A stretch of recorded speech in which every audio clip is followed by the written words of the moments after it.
Hello friends, मैं आप सबको उर्दू IT अकेडमी की जानिब से प्रोग्रामिंग इन C++ सीरीज़ में खुशामदीद कहता हूँ। और आज हम इस सिलसिले के 14th लेक्चर को रिकॉर्ड कर रहे हैं। इस लेक्चर में हम डिस्कस करेंगे memory layout of C++ program, new and delete operators in C++। New and delete operator जो है उनको डिस्कस करने से पहले हम एक इम्पॉर्टेंट कॉन्सेप्ट है उसको डिस्कस कर लेते हैं कि जब हम कोई प्रोग्राम लिखते हैं तो ऑपरेटिंग सिस्टम जो है वो हमारे उस प्रोग्राम को कैसे मैनेज करता है मेमोरी में, और क्या मेमोरी अलॉट करता है और उसका लेआउट क्या होता है। इस चीज़ को जो है हम डिस्कस करते हैं।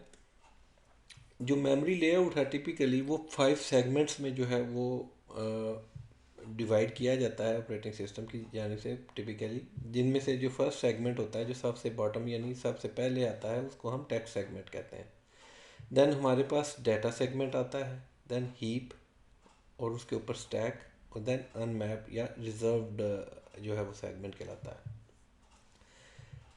ये मेमोरी सेगमेंट्स जो है इनके अंदर किस किस्म की इंफॉर्मेशन स्टोर की जाती है, जो कि बैक एंड पे ऑपरेटिंग सिस्टम या कंपाइलर जो है वो मिल के फंक्शन प्रोवाइड कर रहे होते हैं। इसका हमारे से लेन देन नहीं होता, लेकिन इस चीज़ को जो है वो समझना बहुत ज़रूरी होता है।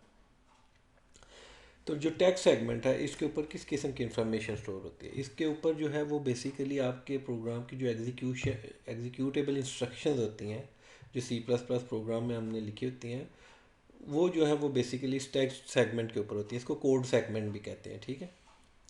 और इसके ऊपर जो रिप्रेजेंटेशन होती है आपकी इंस्ट्रक्शंस की वो मशीन लैंग्वेज में होती है, राइट। इसको जो है वो हम सिर्फ रीड कर सकते हैं, यानी आपका जो ऑपरेटिंग सिस्टम है या ये जो इंस्ट्रक्शन सेट है इसको सिर्फ रीड किया जा सकता है, ताकि एक्सीडेंटली इसके ऊपर कोई प्रोग्राम जो है वो उसे इंफॉर्मेशन को राइट ना कर सके और प्रोग्राम को करप्ट ना कर दे, ठीक है। तो ये जो सेगमेंट होता है जहाँ पे प्रोग्राम की एग्जीक्यूटेबल इंस्ट्रक्शंस पड़ी होती हैं इसको टेक्स्ट सेगमेंट कहते हैं या कोड सेगमेंट भी कहते हैं। इसके अलावा ये जो होता है ये सेगमेंट जो होता है ये रीड ऑनली होता है, और उसके अलावा इसकी सिंगल कॉपी जो है वो नीड होती है मेमोरी के अंदर। यानी अगर आप इस प्रोग्राम का कोई इंस्टेंस एक दफ़ा अगेन खोल लेंगे तो ये ऑपरेटिंग सिस्टम क्या करेगा कि इसकी जो है वो कॉपी जो है वो मेमोरी में ले लेगा अगेन इस सेगमेंट से, और जो है वो उस प्रोग्राम की एग्जीक्यूशन वो उसको क्रिएट करेगा, ठीक है। जो इस ऊपर सेगमेंट कहलाता है उसको हम डाटा सेगमेंट कहते हैं। डाटा सेगमेंट को हम जो है वो सब डिवाइड कर लेते हैं दो जो है सब सेगमेंट्स के अंदर, ठीक है। एक सेगमेंट जो है उसको हम इनिशियलाइज डाटा सेगमेंट कह देते हैं और दूसरे को हम अनइनिशियलाइज डाटा सेगमेंट कहते हैं। इनिशियलाइज डाटा सेगमेंट के ऊपर किस किस्म की इंफॉर्मेशन स्टोर होती है, हम अपने प्रोग्राम के अंदर ग्लोबल और स्टैटिक जो भी वेरिएबल्स, अभी तक हमने स्टैटिक वेरिएबल्स को डिस्कस नहीं किया था, ठीक है। आने वाले लेक्चर में हम अब अगर जब हम इस कॉन्सेप्ट को क्लियर कर लेंगे तो फिर मैं आपको बताऊंगा कि जो हमारे पास किस किस्म की क्लासेस अवेलेबल हैं जो कि हम वेरिएबल के लिए यूज़ कर सकते हैं। अभी तक हमने कोई ऐसी क्लास यूज़ नहीं की थी या स्कोप क्लास यूज़ नहीं की थी जिससे हम प्रोग्राम अपने वेरिएबल की जो है वो लाइफ टाइम को हम देख सकेंगे उसको हम कैसे यूज़ कर सकते हैं। उसकी रीज़न ये थी कि जब तक हम ये कंसेप्ट नहीं क्लियर करेंगे हमें उन चीज़ों की समझ नहीं आएगी। जस्ट अभी हमने इतना ही डिस्कस किया था कि कुछ ग्लोबल वेरिएबल्स हैं और लोकल वेरिएबल्स हैं। ग्लोबल वेरिएबल्स मैंने आपको कहा था कि जब जो भी हम ऐसे वेरिएबल्स जिनको हम मेन फंक्शन से ऊपर डिक्लेयर करते हैं वो हमारी ग्लोबल स्पेस कहलाती है, और वहाँ पे हम जो भी वेरिएबल्स डिक्लेयर करते हैं उनको हम ग्लोबल वेरिएबल्स कहते हैं, राइट। तो ऐसे वेरिएबल्स जो ग्लोबल या स्टैटिक वेरिएबल जिनको हम किसी वैल्यू से इनिशियलाइज कर देते हैं, यानी अगर आप ग्लोबल एरिया के ऊपर जाके लिख देते हैं, जैसे कि यहाँ पे मैंने लिखा integer count is equal to 1 कर देंगे तो ये ग्लोबल वेरिएबल होगा काउंट, जो कि जिसका स्कोप सारे फंक्शंस के अंदर होगा। जितने भी फंक्शंस आप उस प्रोग्राम में डिफ़ाइन करेंगे ये विजिबल होगा वहाँ पे, क्योंकि इसका स्कोप ग्लोबल है। तो इसको जब हम किसी वैल्यू से इनिशियलाइज कर देंगे अदर देन ज़ीरो तो इसको हम कहते हैं इनिशियलाइज डाटा। तो ये इस किस्म के वेरिएबल्स जो हैं जो भी होंगे ये इनिशियलाइज डाटा सेगमेंट के ऊपर स्टोर होंगे, ठीक है। इसको इनिशियलाइज डाटा को सब डिवाइड कर लेते हैं दो किस्म के सेगमेंट्स में, एक है रीड ऑनली, एक है रीड राइट। एक है कुछ ऐसे वेरिएबल ग्लोबल जिनको आप रीड और राइट कर सकते हैं, जैसे integer count is equal to 1। आप किसी भी फंक्शन पे कहीं भी इस काउंट की वैल्यू को चेंज कर सकते हैं ग्लोबली, ठीक है। लेकिन कुछ ऐसे वेरिएबल्स होते हैं जिनकी वैल्यू को आप चेंज नहीं कर सकते, जैसे मैंने आपको कहा था कि अगर आप कोई कांस्टेंट वेरिएबल डिक्लेयर कर देंगे global, constant integer is equal to 3, इसका मतलब ये है कि जब भी प्रोग्राम में आप इस ए को रेफ़र करेंगे उसकी वैल्यू को वो 3 से रिप्लेस कर देगा। अगर आप कहीं भी प्रोग्राम में जाके इस वेरिएबल की वैल्यू को चेंज करने की कोशिश करेंगे तो आपके पास कंपाइल टाइम एरर आ जाएगा, राइट। कंपाइलर आपको एरर देगा क्योंकि ये रीड ऑनली प्रॉपर्टी है, यानी रीड ऑनली वेरिएबल आपके पास जब आपने उसको कांस्टेंट डिक्लेयर कर दिया, तो इसका मतलब है कि आप इसकी वैल्यू को चेंज नहीं कर सकते। जबकि रीड राइट में ऐसे वेरिएबल जिनको आप अदर देन कांस्टेंट डिक्लेयर करते हैं उनकी वैल्यू को आप चेंज कर सकते हैं। तो ऐसे वेरिएबल्स ग्लोबल और स्टैटिक जो आप इनिशियलाइज कर देते हैं किसी वैल्यू से, वो हम इनिशियलाइज डाटा सेगमेंट के ऊपर या डाटा सेगमेंट के ऊपर स्टोर करते हैं मेमोरी के अंदर, ठीक है। इसी तरह से हमारे पास जो है सेकंड सेगमेंट, उस डाटा सेगमेंट के अंदर क्या था कि वो अनइनिशियलाइज्ड डाटा, इसको हम BSS डाटा भी कहते हैं, ठीक है, block started by symbol data. ऐसे ग्लोबल और स्टैटिक वेरिएबल जिनको हम किसी वैल्यू से इनिशियलाइज नहीं करते, अगर आप जस्ट उनको डिक्लेयर कर दें, जैसे कि इंटीजर ए लिख दें, या अगर आपने कोई स्टैटिक वेरिएबल क्रिएट किया है static integer x is equal to 0, तो ये 0 से भी अगर आप कोई वैल्यू से को इनिशियलाइज करेंगे तो ये अनइनिशियलाइज कंसीडर होती है, ठीक है। इसको आपने किसी वैल्यू से इनिशियलाइज नहीं किया अभी तक, 0 को वो अनइनिशियलाइज कंसीडर करेगा। तो कोई भी ग्लोबल वेरिएबल या स्टैटिक वेरिएबल जिसको आप या तो जस्ट डिक्लेयर कर देते हैं, या अगर आपने उसको 0 से भी असाइन किया है तो वो अनइनिशियलाइज कंसिडर होगा और वो BSS सेगमेंट के ऊपर स्टोर होगा, ठीक है। इसके बाद जो आपके पास मेमोरी लेआउट में चीज़ आती है वो है हीप। हीप क्या है कि आपको ऑपरेटिंग सिस्टम एक big chunk of memory allocate करता है जिसको आप यूज़ कर सकते हैं अपने प्रोग्राम के अंदर। अभी तक हमने जितने भी जो काम किया था उसको हम जो उस मेमोरी को जो हम कहते हैं उसको हम वो स्टैक फ्रेम मेमोरी कहते हैं, यानी वो स्टैक के ऊपर काम कर रहे थे। अभी ये स्टैक क्या होता है, वो इस हीप के ऊपर आता है, उसको हम डिस्कस करते हैं। तो अगर अब हम कुछ ऐसी मेमोरी जो है वो रिज़र्व करना चाहते हैं अपने प्रोग्राम के अंदर जो कि स्टैक से आउट हो, यानी स्टैक से बाहर निकल के है, तो उसको अगर आप अलॉट करना चाह रहे हैं, उसको हम हीप कहते हैं। तो वो प्रोग्राम हीप के ऊपर जो मेमोरी को रिज़र्व करने के लिए हमारे पास C++ में जो है वो दो ऑपरेटर्स हैं, इनको हम न्यू और डिलीट कहते हैं। न्यू के ज़रिए हम एलोकेट करते हैं मेमोरी को, और डिलीट के ज़रिए हम क्या करते हैं, उसको रिलीज़ कर देते हैं उस मेमोरी को। अगर आप मेमोरी को न्यू के ज़रिए जो है वो एलोकेट करते हैं और देन आप क्या करते हैं कि उस वेरिएबल को जो है कि आप बाद में यूज़ नहीं करते किसी वजह से, तो वो जो मेमोरी एलोकेट की है वो आपके प्रोग्राम की लाइफ साइकिल तक, यानी जब तक वो प्रोग्राम मेमोरी में है वो ऑक्यूपाइड हो जाएगी, और आपने उसको डिलीट नहीं किया। इसका मतलब है कि वो मेमोरी आप चाहे उसको बाद में प्रोग्राम में यूज़ नहीं भी कर रहे, वो ऑक्यूपाइड रहेगी और आप उसको दोबारा से असाइन नहीं कर सकते किसी भी अदर ऑब्जेक्ट या वेरिएबल के लिए, राइट। तो इसको हम कहते हैं मेमोरी लीक, यानी आपने उस मेमोरी को रिज़र्व कर दिया और आपके प्रोग्राम ने दोबारा उस मेमोरी को टच भी नहीं किया, हीप मेमोरी को, राइट। तो क्या है कि जो मॉडर्न लैंग्वेजेस हैं जैसे C#, जावा वगैरह, वो क्या करते हैं, उनके पास एक टेक्निक है जिसको हम गार्बेज कलेक्शन कहते हैं। गार्बेज कलेक्शन क्या करता है कि वो बैक एंड के ऊपर एक प्रोसेस रन करता है। वो देखता है कि इसने मेमोरी जो है वो हीप मेमोरी जो है उसको वो स्कैन करता रहता है और देखता है कि ये इसने जो मेमोरी ऑक्यूपाई किया है इसने बाद में इसको ये रिक्वायर्ड भी है कि नहीं, जैसे ये गार्बेज हो चुकी है। जब वो देखता है कि ये गार्बेज वैल्यू है तो उसको कलेक्ट कर लेता है और उसको वो डिलीट कर देता है। ये इसका बैक एंड प्रोसेस होता है। जबकि C++ के अंदर आपके पास ऐसा कोई मैकेनिज़्म नहीं है, इसको आपने खुद से मैनेज करना होता है। तो उसको मैनेज करने के लिए ये है कि आपके पास डिलीट ऑपरेटर है। आप क्या कहते हैं कि अब ये मेमोरी मुझे चाहिए नहीं, आप उसको डिलीट कर देते हैं और वो इसका मतलब है कि वो मेमोरी आपने रिलीज़ कर दी है।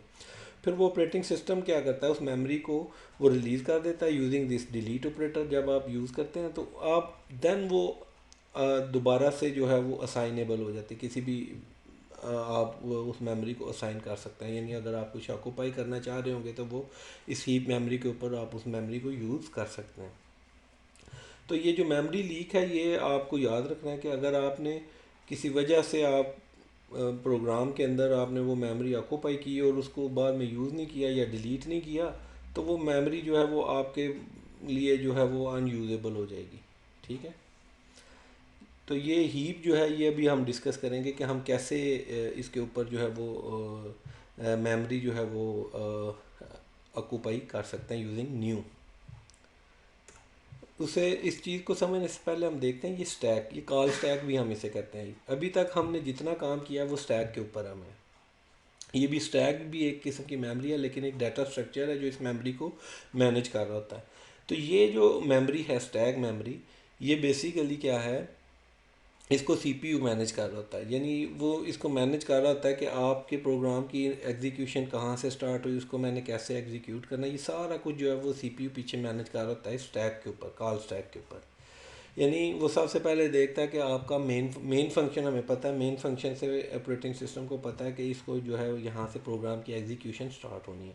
तो वो क्या करेगा कि वो आपके कॉल स्टैक के ऊपर या कॉल स्टैक के ऊपर जो है वो एक स्टैक फ्रेम ऐड करेगा। स्टैक फ्रेम क्या है कि बेसिकली उस फंक्शन के लिए जितनी मेमोरी उसको रिक्वायर्ड है वो ऑक्यूपाई करेगा स्टैक के ऊपर। तो इस स्टैक के ऊपर जो नॉर्मली जो स्टैक डाटा स्ट्रक्चर है, इसका जो कॉन्सेप्ट है वो यही है कि इसके ऊपर आप जब कुछ वैल्यू ऐड करेंगे तो उसको हम कहते हैं कि आपने पुश किया स्टैक के ऊपर, और जब आप उसको उस वैल्यू को स्टैक से निकालते हैं तो हम उसको पॉप कहते हैं। ये अभी हम जो पुश और पॉप ये हम नहीं कर रहे होंगे, ये बैक एंड पे सीपीयू मैनेज कर रहा था, लेकिन मैं जस्ट समझाने के लिए आपको ये बात कर रहा हूँ। इसको इसके अलावा इसको जो है वो आप LIFO या लाइफो भी कह सकते हैं, यानी लास्ट इन फर्स्ट आउट। इसमें होता क्या है कि जो सबसे लास्ट पे इंस्ट्रक्शन इसके ऊपर फेंकी जाएगी या वो फ्रेम ऐड किया जाएगा वो सबसे पहले जो है वो आउट होगा। ठीक है, यानी आपका जो मेन फंक्शन है वो सबसे पहले इसके ऊपर आता है और वो सबसे एंड के ऊपर जो है वो एग्जिट करता है इस टैग के ऊपर से। ठीक है, तो जितने भी वेरिएबल्स अभी हम डिक्लेयर कर रहे थे अदर देन ग्लोबल वेरिएबल्स, जो कि मैंने आपको डिस्कस कर चुका हूँ कि आपने वो मेन फंक्शन से ऊपर आपने कुछ भी वेरिएबल डिक्लेयर किया तो वो ग्लोबल स्पेस है। लेकिन जो भी वेरिएबल्स हम किसी फंक्शन के अंदर डिक्लेयर कर रहे थे वो बेसिकली क्या थे, वो लोकल टू दैट फंक्शन होते हैं।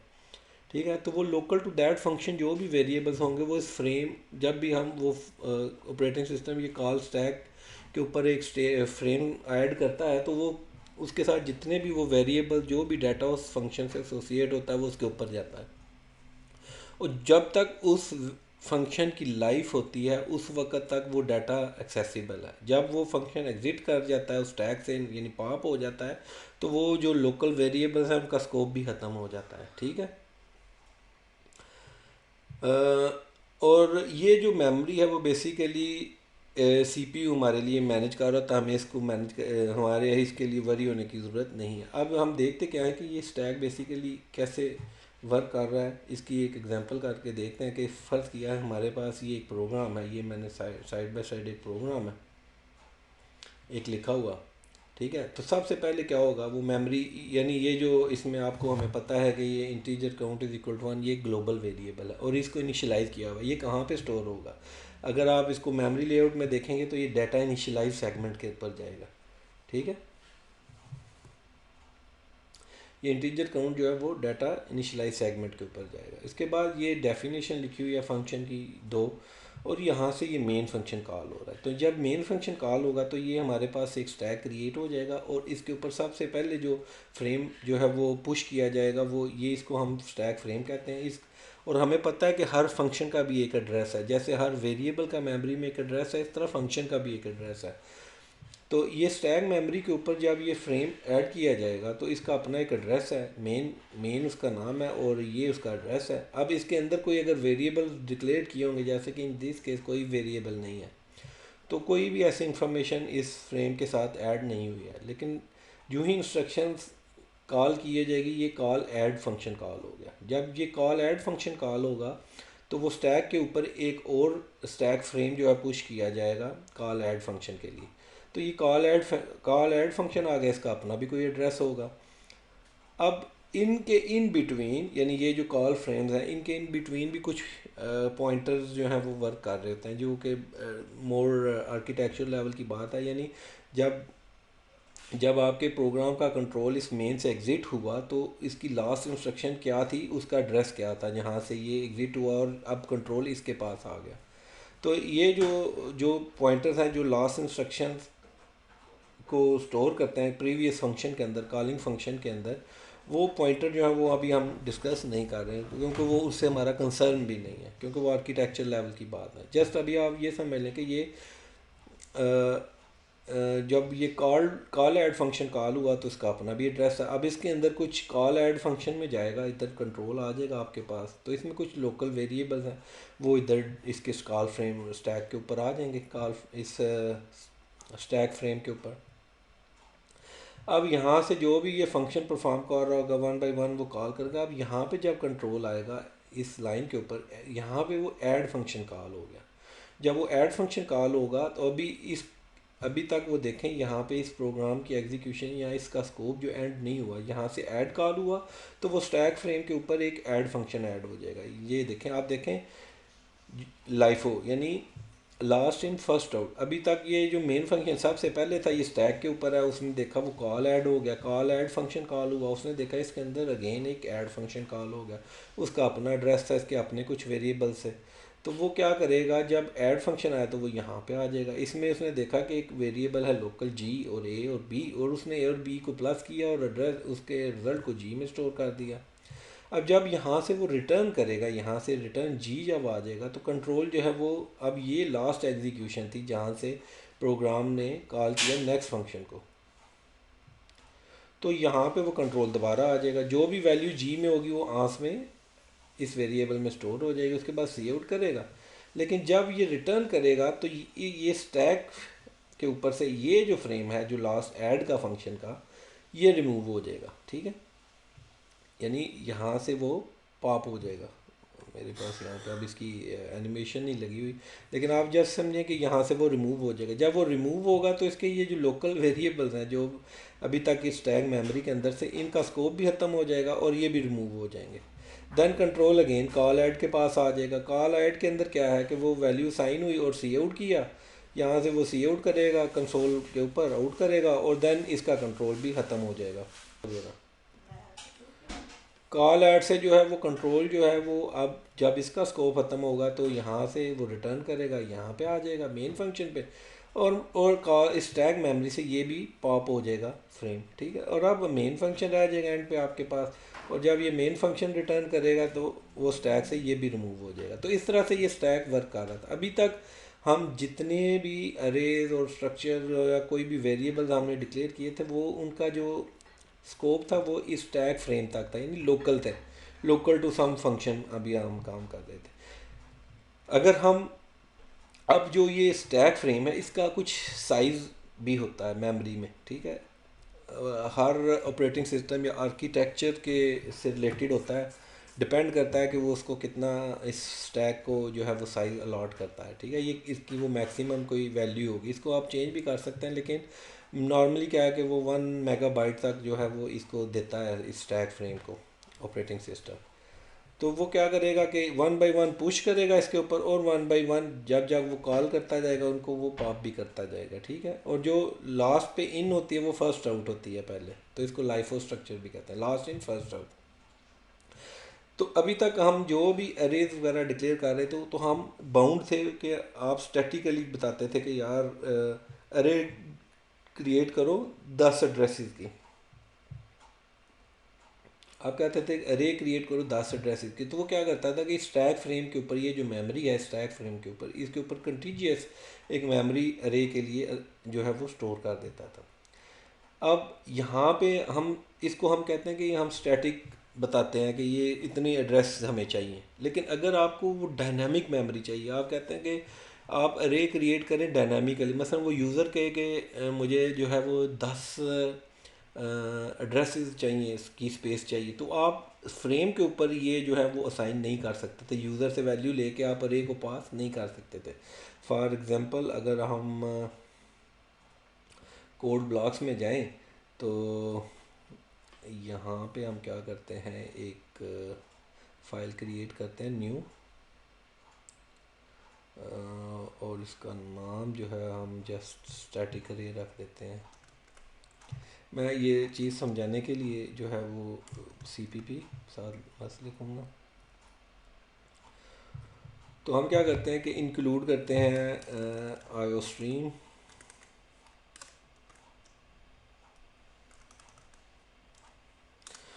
और यूजिंग नेम स्पेस std और int main void function, just इस तरह से लिखते थे, और ये रिटर्न 0।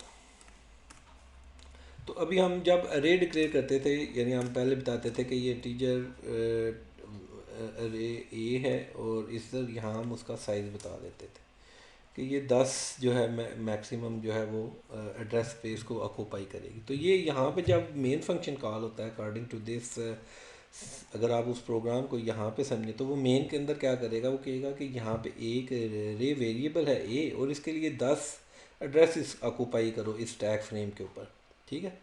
तो आप ये नहीं यहाँ पे कर सकते थे अभी कि आप जस्ट यहाँ पे कहें कि जी ये इसको ऐसे रहने दो, और यूज़र से इनपुट ली, सपोज सी इन किया और बी किसी वेरिएबल में हमने इनपुट ली, और अब हम क्या करेंगे ए ऑफ बी कर दो, ठीक है। ये जो था ना, ये अभी पॉसिबल नहीं था। इसको आप करके भी देखते हैं। नॉर्मली ये क्या होता है कि ये कंपाइल टाइम एरर जनरेट करना चाहिए, और ए ऑफ बी कर देते हैं, ठीक है। और इसको अगर आप रन करेंगे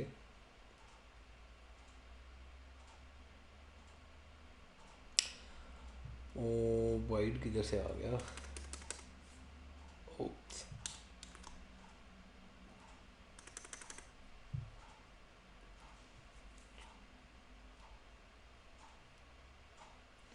ये देखें यहाँ पे आप एम्प्टी अरे डिक्लेयर नहीं कर सकते ताकि आप बाद में इसमें कोई वैल्यू ऐड कर सकते। तो ये उसने एरर जनरेट कर दी। वो कहता है कि storage size of A isn't noun, मुझे इसका पता ही नहीं है कि साइज़ कितना है, ठीक है। लेकिन अगर आप यहाँ पे बी पास कर दें और अगर इसको ऐसे करें और इनपुट लें यूज़र से, इज़ इट पॉसिबल? पॉसिबल है।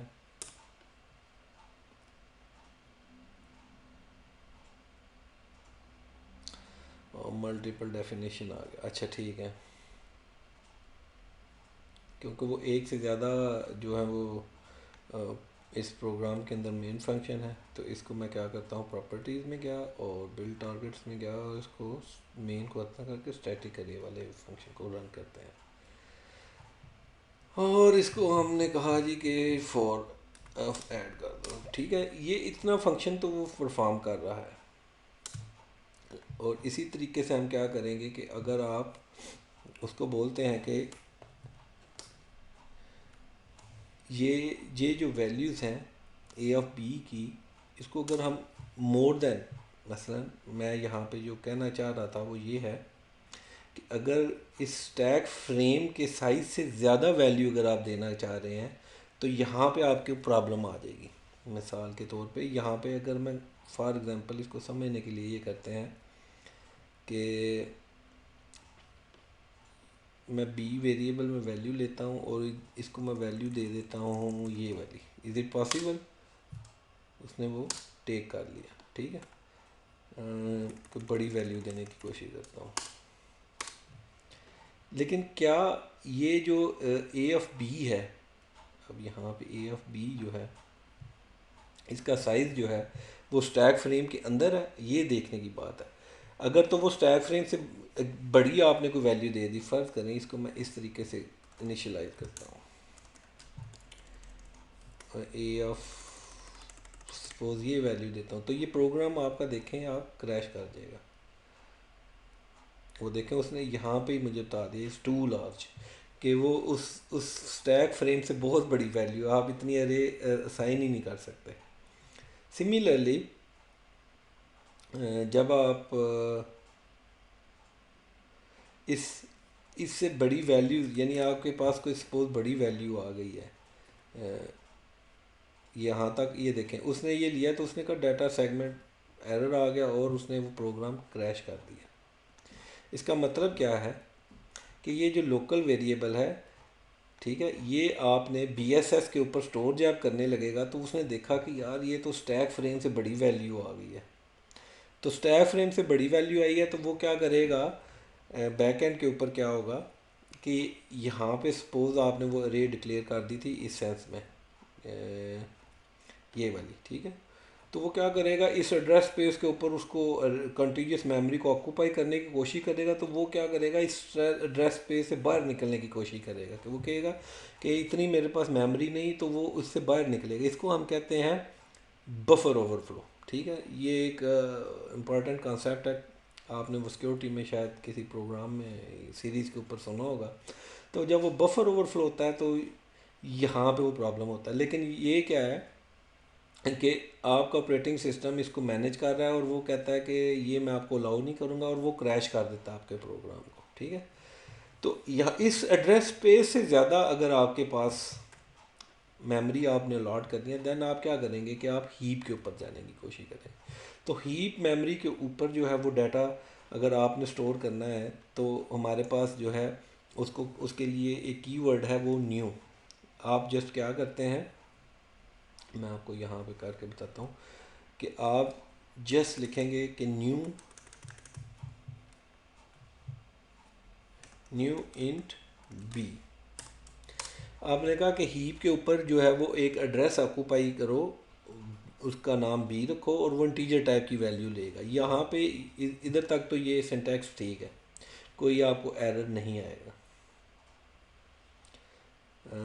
कहाँ पे एरर आ गया, error expected semicolon before B.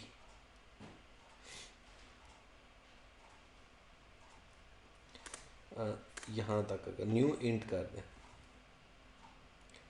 ठीक है, ये प्रोग्राम वैलिड है। अब आपने न्यू ने क्या किया कि एक इंटीजर जो है वो आपने कहा कि हीप के ऊपर इंटीजर, यहाँ ये इंटीजर बेसिकली क्या है कि साइज़ ऑफ मेमोरी एड्रेस, आपने कितनी मेमोरी ऑक्यूपाई करनी है। तो ये हीप के ऊपर मेमोरी जो है वो, अब मेरे पास चूँकि वो इंटीजर जो है वो अगर डिपेंड करता है आपके आर्किटेक्चर के ऊपर 2 बाइट का है या 4 बाइट का है, तो वो उतनी मेमोरी जो है वो ऑक्यूपाई कर देगा। ये न्यू ऑपरेटर हीप के ऊपर मेमोरी को ऑक्यूपाई कर रहा है। इसके अलावा न्यू ऑपरेटर क्या करता है, यहाँ पे मैं आपको बताता हूँ। वो न्यू ऑपरेटर क्या करता है, जब आपने ये लिखा ये पॉइंटर इंटीजर डाटा, तो ये न्यू क्या करता है, अभी तक हमने ये इंटीजर पॉइंटर डिक्लेयर करके उसको साइन नहीं किया था न्यू के साथ, जस्ट न्यू इंट लिखा था। तो इसने क्या किया कि हीप के ऊपर एक मेमोरी रिजर्व कर दी 4 बाइट की, ठीक है। इंट क्या करेगा, ये उसका साइज़ ऑटोमेटिकली लेगा कंपाइलर, और उतने साइज़ की जो है वो मेमोरी ऑक्यूपाई करेगा। लेकिन न्यू उसके साथ क्या करता है कि उस मेमोरी का जो एड्रेस है वो भी रिटर्न करता है। तो हम उस एड्रेस को कहाँ पे स्टोर कर सकते हैं, हमें पता है कि वो पॉइंटर के पास कैपेबिलिटी है, वो उस मेमोरी का एड्रेस स्टोर कर सकता है, ठीक है। और कोई ऐसा वेरिएबल टाइप नहीं है C++ में हमारे पास जो किसी एड्रेस को स्टोर कर सकता है। तो एड्रेस को स्टोर करने के लिए हमें पता है कि हमें एक पॉइंटर वेरिएबल, तो इसीलिए हम क्या करते हैं कि जिस टाइप की, यानी जितनी बाइट की मेमोरी हम ऑक्यूपाई कर रहे हैं उसी टाइप का एक पॉइंटर लिख देते हैं, इंटीजर पॉइंटर इंट डाटा, और उसको असाइन कर देते हैं न्यू इंट। जो भी ये एड्रेस रिटर्न करेगा वो इसके पास आ जाएगा। तो हमें उस मेमोरी एड्रेस का जो भी मेमोरी ऑक्यूपाई कर रहे हैं उसका एड्रेस हमारे पास आ जाएगा। सिमिलरली अगर आप हीप के ऊपर, यानी इसको अब हम डायनामिक अरे कह रहे हैं, ठीक है, अगर आप हीप के ऊपर जो है कोई अरे डिक्लेयर करना चाह रहे हैं तो आप क्या करेंगे कि उसका जो एड्रेस है, हमें पता है कि जो उसका फर्स्ट आइटम होता है या जो भी अरे का जो फर्स्ट आइटम होता है वो उसका एड्रेस जो है वो इसके पास आ जाएगा। इसके बाद आप जस्ट नॉर्मल जैसे अरे स्टैक के ऊपर हम क्रिएट कर रहे थे उसी तरह से वो +1 करते जाएंगे, या +4, या जो भी वो इटरेशन आप कर रहे होंगे उसी तरीके से। तो अभी यहाँ पे जस्ट ये क्या हो रहा है कि आपने हीप के ऊपर जो है वो अरे क्रिएट कर दी, हीप के ऊपर वेरिएबल क्रिएट कर दिया, ठीक है। तो इससे क्या है कि आप जो उस स्टैक फ्रेम की मेमोरी से ज़्यादा अगर आपने कोई मेमोरी एलोकेट करनी है, अगर तो आपका उसके अंदर अंदर ही काम चल रहा है तो आप हीप के ऊपर ना जाएं। लेकिन यहाँ पे एक आपको ये भी फ़ायदा हो रहा है, जो हीप के ऊपर अरे डिक्लेयर करने में हमें ये भी एक फ़ायदा, और हीप के ऊपर हमें जो है वो मेमोरी जो है उसको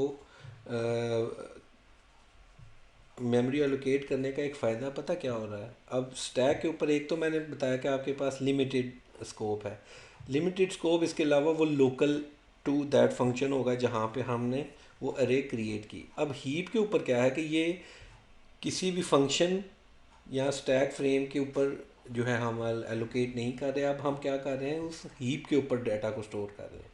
अब जब हम हीप के ऊपर कर रहे हैं तो अगर आप स्टैक के ऊपर, जैसे इन दिस केस अभी हमने एक एग्जांपल की थी, यहाँ पे मैं आपको बताता हूँ कि इंट ए ऑफ 10 मैं लिखता हूँ अरे, ठीक है, इज़ इक्वल टू, और यहाँ पे मैं जो है इसको इनिशियलाइज़ कर देता हूँ कुछ वैल्यू से, ठीक है। तो ये जो है ये बेसिकली क्या है, इस मेन फंक्शन के जो कॉल फ्रेम है, जो कॉल स्टैक है या जो कॉल फ्रेम है, उसके ऊपर जो है ये डिक्लेयर की जाएगी। अब इसमें और उसमें एक फ़र्क भी है, मैं आपको बताता हूँ वो क्या है, कि अगर मैं रन टाइम के ऊपर इस एरे के अंदर एक वैल्यू को ऐड करना चाह रहा हूँ, मैं चाह रहा हूँ कि अब ये 10 थी तो अब मैं 11 कर दूँ, तो ये स्टैक के इस स्टैटिक अरे के केस में ये पॉसिबल नहीं है, ठीक है। आपने अगर 10 डिक्लेयर किए हैं तो 10 ही है, आप इसको बाद में चेंज नहीं कर सकते, आप इसमें 11th वैल्यू ऐड नहीं कर सकते। लेकिन हीप के केस में अगर आप हीप के ऊपर अरे को डिक्लेयर करेंगे तो आप उस मेमोरी को चूँकि आप एक्सेस कर सकते हैं, तो आप उस मेमोरी को इंक्रीज़ भी कर सकते हैं। आप चाहते हैं कि इस कंटीजियस मेमोरी में एक और ऐड कर दो, तो वो उसमें 11th आइटम भी ऐड हो जाएगा, 12th भी हो जाएगा, तो ये भी एक डिफरेंस है, ठीक है। अब आपको होपफुली इस चीज़ की समझ आ गई होगी कि अगर आप कुछ वेरिएबल या अरे को आप हीप के ऊपर करेंगे तो आप इसको हम डायनामिक कहते हैं, कि डायनामिकली इसमें ऐड कर सकते हैं वैल्यूज़, कि आप बाउंड नहीं है कि आपने 10 स्टैक के ऊपर आपने क्या किया कि आपने लिखा जी कि ये 10 चाहिए तो वो 10 की 10 ही आप यूज़ कर सकते हैं, उससे कम कर सकते हैं, ज़्यादा नहीं कर सकते स्टैक फ्रेम के ऊपर, ठीक है। लेकिन हीप में क्या है कि आप कहते हैं कि अच्छा ये 10 एक्यूपाइड है तो मुझे 11वीं भी चाहिए, आप उसमें 11th वैल्यू भी ऐड कर देंगे, 12th भी कर सकते हैं, 13th भी कर सकते हैं, और डिपेंड करता है जितना आपकी हीप का साइज़ है। हीप की भी एक लिमिटेशन होगी कि कोई एक लेवल तक वो मेमोरी होगी आपके पास। तो इस तरीके से जो है वो आप क्या करते हैं कि न्यू यूजिंग न्यू ऑपरेटर क्या करेंगे कि आप हीप के ऊपर उतनी मेमोरी एलोकेट करेंगे। यहाँ अभी इन दिस केस कितने बाइट की मेमोरी होगी, यहाँ पे इंटीजर ऑफ 10 आपने लिखा था, तो वो स्टार्टिंग पे आपने कहा जी कि 10 जो है ना एड्रेस जो है वो इंटीजर्स के लिए मेमोरी मुझे एलोकेट करो हीप से, तो वो इसके पास फर्स्ट एड्रेस का पॉइंटर आ जाएगा। देन आप यूजिंग जैसे नॉर्मल मैंने आपको बताया था वो पॉइंटर के ज़रिए आप अरे को जब स्टैक के ऊपर कर सकते हैं, सिमिलरली आप हीप के ऊपर भी आइट्रेट कर सकते हैं, जैसे आप लूप के ज़रिए आप स्टैक के ऊपर कर सकते हैं, आप हीप के ऊपर भी कर सकते हैं यूजिंग दिस पॉइंटर, राइट। तो इस नोटेशन को हमने ऑलरेडी किया भी हुआ है कि पॉइंटर के ज़रिए आप +1 +2 कैसे करेंगे, उस एड्रेस स्पेस के अंदर एट्रेट कैसे करेंगे। तो यहाँ पे जब आप चाहेंगे कि आप एक नया ऐड कर दें तो हीप के ऊपर आप कर सकते हैं, स्टैक के ऊपर आप ऐड नहीं कर सकते, इसीलिए हम कहते हैं इसको डायनामिक एरे या डायनामिक ऑब्जेक्ट्स जो हैं हम क्रिएट कर सकते हैं, ठीक है।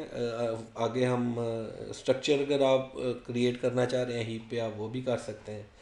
तो जो स्टैक की लिमिटेशन है उससे आप बाहर जाके जो है वो आप हीप के ऊपर काम कर सकते हैं यूजिंग दिस न्यू ऑपरेटर। अगर आपने ये न्यू ऑपरेटर के साथ मेमोरी एलोकेट की है, जैसे मैं आपको यहाँ पे बताता हूँ,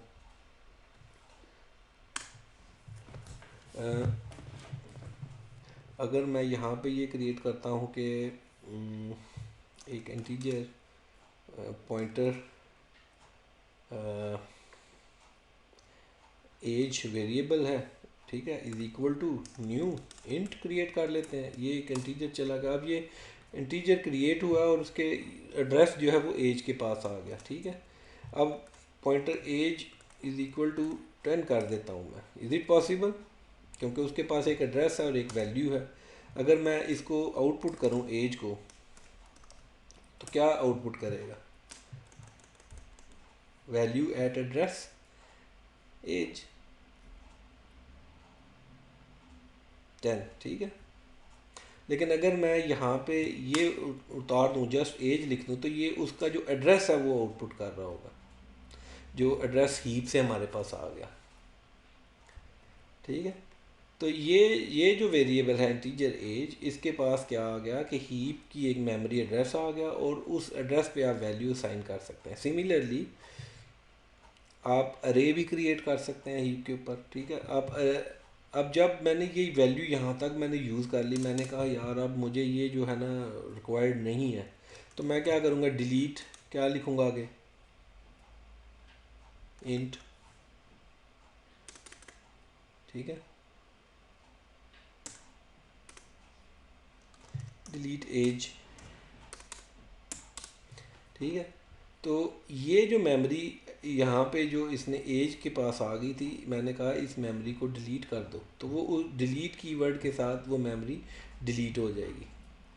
उस मेमोरी को मैं अगेन ऑक्यूपाई, ये चूँकि वो पहले उसने एलोकेट की और उसके बाद वो दोबारा उसको डिलीट कर देगा, और डिलीट कीवर्ड के साथ आप उस मेमोरी को जो है वो रिमूव कर देंगे हीप के ऊपर से, कि ये जो ऑक्यूपाई हुई है अब मुझे नो मोर रिक्वायर्ड है। लेकिन अगर आप फॉर एग्ज़ाम्पल आपका ये प्रोग्राम रन कर रहा है, अभी आप इसमें कुछ और फंक्शन प्रोवाइड कर रहे थे और इसकी अभी लाइफ चल रही थी, लेकिन ये मेमोरी जो आपने ऑक्यूपाई की हुई थी, इन दिस केस 8151B0, तो ये मेमोरी लोकेशन अब आपने प्रोग्राम में ये आपने ऑक्यूपाई कर दी, लेकिन आप यूज़ नहीं कर रहे।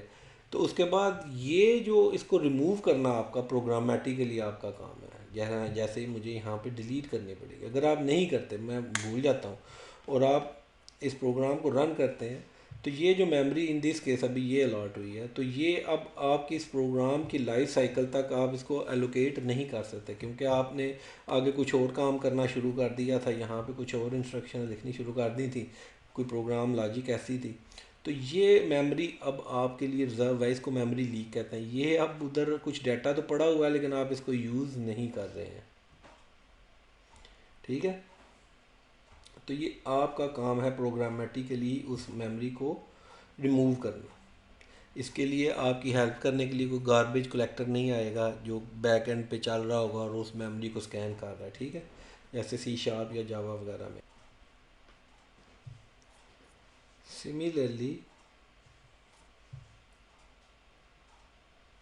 अगर आप कोई एरे जो है वो क्रिएट करना चाह रहे हैं हीप के ऊपर, तो हम कैसे करेंगे? हम लिखेंगे कि ये जो पॉइंटर वेरिएबल है, इसके अंदर इंटीजर टाइप की 10 आइटम की जो है स्टार्ट के ऊपर जो है वो वैल्यू ऐड करो, 10 आइटम की, ठीक है।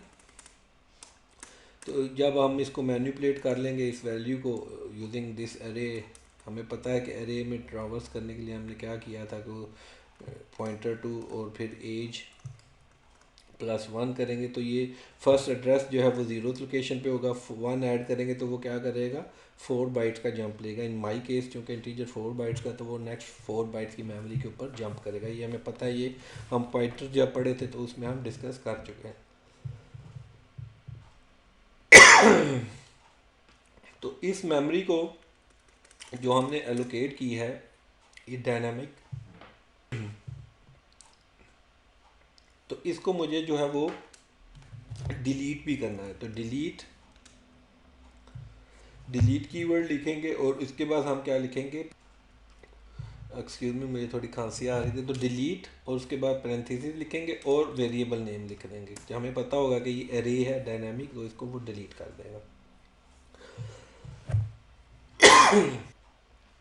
तो आपने ये जो डिलीट करना है, इसको आपने याद रखना। अगर आप नहीं करते इन एनी केस, आप फर्दर कोई इंस्ट्रक्शन लिखना शुरू हो गया, आगे प्रोग्राम आपने बना दिया, तो ये जो मेमोरी आपने रिज़र्व की है ना 10 टीचर्स के लिए, ये आपकी ऑक्यूपाई रहेगी उस वक्त तक जब तक आपके प्रोग्राम की एग्जीक्यूशन है, ठीक है। यानी जब तक प्रोग्राम आपका मेमोरी के अंदर पड़ा हुआ है, ये जो है वो डाटा एड्रेस स्पेस जो है वो ऑक्यूपाइड रहेगी। तो आपने खुद से ये इसको रिमूव करना है। जब आपको वो रिक्वायर्ड नहीं है, देन आप इसको डिलीट लिखें और आगे आप अगर वो अरे है तो आप उसको डिलीट लिख के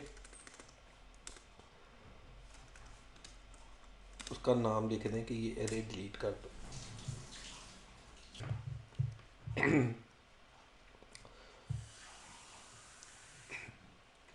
और जो लास्ट सेगमेंट था वो अनमैप या रिज़र्व, यहाँ पे इस सेगमेंट के ऊपर जो है वो बेसिकली आपके कमांड लाइन आर्ग्यूमेंट्स जो है उनको भी स्टोर किया जा सकता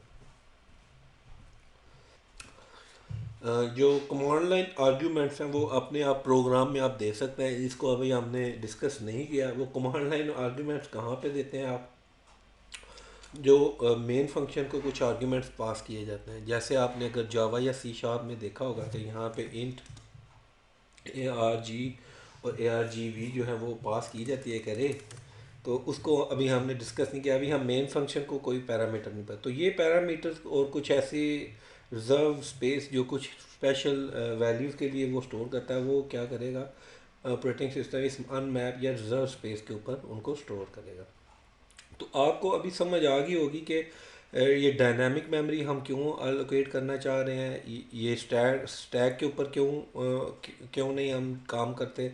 नॉर्मली हम अभी तक जितना भी हम काम कर रहे थे वो क्या था कि वो स्टैक के ऊपर हम वैल्यूज़ को वो हम नहीं कर रहे होते, लेकिन बैक एंड पे वो सीपीयू क्या करता था कि वो कुछ उन एड्रेसेस को उन अलॉट करता था स्टैक फ्रेम के अंदर से। अभी तक जितना भी काम हम कर रहे थे वो स्टैक फ्रेम के ऊपर था, ठीक है। लेकिन अगर हम डायनामिकली कुछ मेमोरी एलोकेट करना चाह रहे हैं जो स्टैक फ्रेम से हट के थी, तो फिर हम हीप के ऊपर जाएंगे और हमने देखा कि हीप के ऊपर कैसे हम जो है वो एड्रेसेस को स्टोर कर सकते हैं मेमोरी को ऑक्यूपाई यूजिंग न्यू ऑपरेटर, और डिलीट के ज़रिए हम कैसे उसको रिलीज़ करते हैं।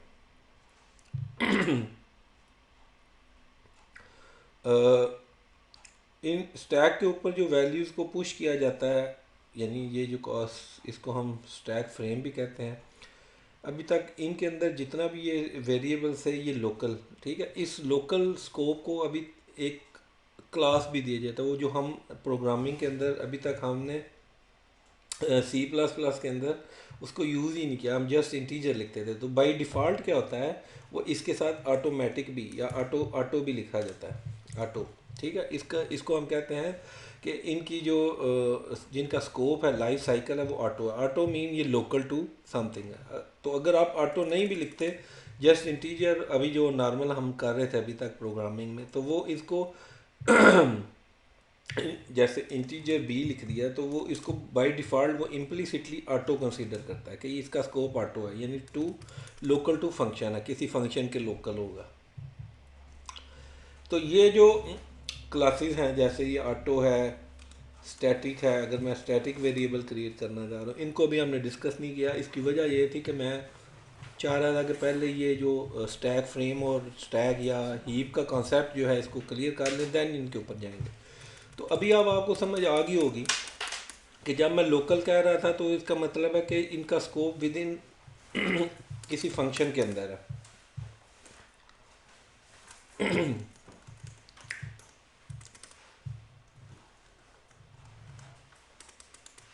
ठीक है, जैसे ये मेन फंक्शन का स्कोप है जो इस ब्लॉक से स्टार्ट होता है और इस ब्लॉक पे खत्म हो जाता है करली ब्रेसेस पे। तो जो भी वेरिएबल इसके अंदर हम डिक्लेयर कर रहे हैं, इनका स्कोप जो है वो इस ऑटो है by default to this main function. इनको हम आने वाले लेक्चर में डिस्कस करेंगे। लेकिन अगर आप इसको हीप के ऊपर डिक्लेयर करेंगे तो ये एड्रेस तो हीप से आ रहा है, लेकिन इस वेरिएबल का स्कोप क्या है, ये जो एज है, ठीक है, ये भी इसका भी अपना भी स्कोप है ना। तो वो स्कोप क्या है, वो भी इस फंक्शन तक ही है, इस मेन फंक्शन तक, ठीक है। लेकिन ये मेमोरी जो है वो इस स्टैक फ्रेम की बजाय जो स्टैक के ऊपर हमें मेमोरी एलोकेट कर रहा है ऑपरेटिंग सिस्टम, उससे आउट निकल के हमने हीप के ऊपर मेमोरी ली। हीप मेमोरी कहाँ आ रही थी वो हमने देखा था। मैं आपको दिखाता हूँ थोड़ी वो पिक्चर बड़ी करके। तो हीप मेमोरी यहाँ पे है, ठीक है। तो जो स्टैक है वो यहाँ पे एग्जिस्ट कर रहा है हीप के ऊपर। तो अभी तक जो प्रोग्राम का जो स्टैक होता है वो बेसिकली हीप मेमोरी से ऊपर है, ठीक है। तो यहाँ पे अभी तक जो भी मेमोरी एलोकेट हो रही थी, तो इस मेमोरी के ऊपर से निकल के हम जब कुछ वैल्यू असाइन करेंगे तो वो यहाँ पे हीप मेमोरी को रिजर्व करते हैं यूजिंग न्यू कीवर्ड। तो ये मेमोरी लेआउट था जो सी प्लस प्लस प्रोग्राम का, जिसको मैंने आज डिस्कस किया। इसके अलावा हमने डिस्कस किया कि कैसे हम जो है वो हीप के ऊपर जो है वो मेमोरी को ऑक्यूपाई कर सकते हैं। और हीप के ऊपर मेमोरी ऑक्यूपाई करना और स्टैक के ऊपर फ़र्क ये है कि स्टैक मेमोरी को आप डायनामिकली इसके ऊपर वैल्यूज़ ऐड नहीं कर सकते। अगर आपने कहा कि मुझे 10 स्पेस चाहिए तो वो 10 ही मिलेगी। आप 10 से 11 करने की कोशिश करेंगे तो एरर आ जाएगा, ठीक है। लेकिन हीप के ऊपर आपको जो मेमोरी एलोकेट की जाती है, आप इसको डायनामिकली एक्सेस कर सकते हैं। मसलन आप कहते हैं कि 10 मुझे स्टार्ट पे असाइन करो, तो बाद में मुझे अगर 11वीं चाहिए होगी तो मैं कहूँगा कि इसमें +1 ऐड करके 11वीं मेमोरी के ऊपर जो है ये नया जो वैल्यू है इसको स्टोर कर लो। तो ये फ़र्क है डायनेमिक मेमोरी यानी हीप की मेमोरी के ऊपर और स्टैक के ऊपर। स्टैक में स्टैटिकली आप बता देते हैं कि 10 एड्रेसेस चाहिए तो वो 10 ही मिलेंगे, 10 से ऊपर नहीं फिर आप जा सकते। हीप में क्या है कि आप कह सकते हैं जी 10 दो, 11वां चाहिए होगा तो मैं तुम्हें बाद में बताऊंगा। तो आप डायनामिकली उसको इंक्रीज़ कर सकते हैं उस मेमोरी को, कि आप 11 कर दो, 12 कर दो, आप उसको डिलीट कर सकते हैं, ठीक है। इसके अलावा स्टैक जो है वो आपको समझ आ गई होगी कि स्टैक क्या चीज़ है, ठीक है। इसके ऊपर फंक्शन पुश किए जाते हैं और फिर आप उनको जब उनका स्कोप आउट हो जाता है तो आप पॉप करते हैं। अब आपके लिए एक चैलेंज है सी प्लस प्लस में। आपने एक प्रोग्राम लिखना है, सिंपल सा है। देखना ये है कि आपको इस कॉल स्टैक से आपको समझ कुछ आई है जो मैं कहना चाह रहा हूँ कि आपने एक प्रोग्राम लिखना है जो वैल्यूज़ को आउटपुट करे 1 to 10, ठीक है, using a single cout statement. आपने कोई लूप यूज़ नहीं करना है, यानी जो लूप स्टेटमेंट्स हैं सी प्लस प्लस के अंदर अभी तक हमने पढ़ी थी, वो फॉर लूप, डू लूप या वाइल लूप, वो आपने यूज़ नहीं करनी है। आपने क्या करना है कि 1 to 10 आपके कंसोल के ऊपर आउटपुट आ रही हो 1 to 10 using a single cout statement. आपने एक सी आउट स्टेटमेंट लिखनी है और उससे वो क्या कर रही हो कि 1 to 10 वैल्यूज़ को आउटपुट कर रहा हो आपका प्रोग्राम, और कोई लूप भी यूज़ नहीं किया आपने। ये आपकी असाइनमेंट है। अगर आप इसको करेंगे तो आप इसको डिस्कस करें उर्दू आईटी एकेडमी के डिस्कशन फोरम के ऊपर। अगर आपने ट्राई किया है, ऑनेस्ट ट्राई करें, कोशिश करें, देखें, सोचें कि ये क्या हो, कैसे हो सकता है। मैं आपको हिंट दे देता हूँ, होगा ये फंक्शंस के साथ, ठीक है। तो आप इसको देखें कि वो आप कैसे इसको आउटपुट कर सकते हैं without using a loop statement. एक फंक्शन कॉल, फिर उससे वो दूसरा कॉल, और देखें कि वो लूप कैसे काम कर रहा है, ठीक है। मैंने आपको हिंट बड़ा आसान कर दिया है। तो अगर आपने इसको अकम्प्लिश कर लिया है तो आप उसको डिस्कस करें उर्दू आई टी अकेडमी के वेबसाइट के ऊपर, डिस्कशन फोरम के ऊपर जाके सी प्लस प्लस सेक्शन, उसको ज़रूर डिस्कस करें। और अगर आपको किसी चीज़ की समझ नहीं आई है आज के लेक्चर में रिलेटेड टू मेमोरी लेआउट, या आप डायनामिक अरे कैसे साइन कर सकते हैं, आप उसमें +1 करके ज़रूर देखें। आप अरे हीप के ऊपर क्रिएट करें और उसमें फिर आप एक वैल्यू ऐड करें, उसके बाउंड से ऊपर जाएं। यानी 10 अगर आपने स्टार्ट किया था तो आप कहें कि इस 10 वैल्यू से ऊपर मैं 11th वैल्यूज़ पे ऐड करना चाहता हूँ। तो देखें हीप के ऊपर आप कैसे कर सकते हैं और स्टैक पे करके देखें, तो आपको पता चलेगा कि आपके पास स्टैक मेमोरी के ऊपर जब आप 10th एलिमेंट से ऊपर जाने की कोशिश करेंगे तो आपके पास एरर आ जाएगा। उसको हम ओवरफ्लो कहेंगे, ठीक है। कि आप उस स्टैक के ऊपर जो आपने मेमोरी एलोकेट करने की रिक्वेस्ट की थी उससे बाहर जाने की कोशिश कर रहे हैं। जबकि हीप के ऊपर क्या होगा कि आप उसको +1 करेंगे तो वो आपको उससे एडजेसेंट नेक्स्ट एड्रेस के ऊपर वैल्यू अलॉट करना अलाउ कर देगा आपको। तो ये हीप डायनामिक मेमोरी एलोकेशन और स्टैटिक मेमोरी एलोकेशन, ये भी आपको समझ आ गई होगी। अगर आपको किसी चीज़ की समझ नहीं आई है आज के लेक्चर से रिलेटेड सी प्लस प्लस के, तो आप ज़रूर जो है उर्दू आई टी अकेडमी की वेबसाइट पे जाके क्वेश्चन करें, या आप उनके फेसबुक पेज के ऊपर जाके क्वेश्चन करें। मैं कोशिश करूँगा कि उसका आंसर करूँ। तो until next lecture, bye bye.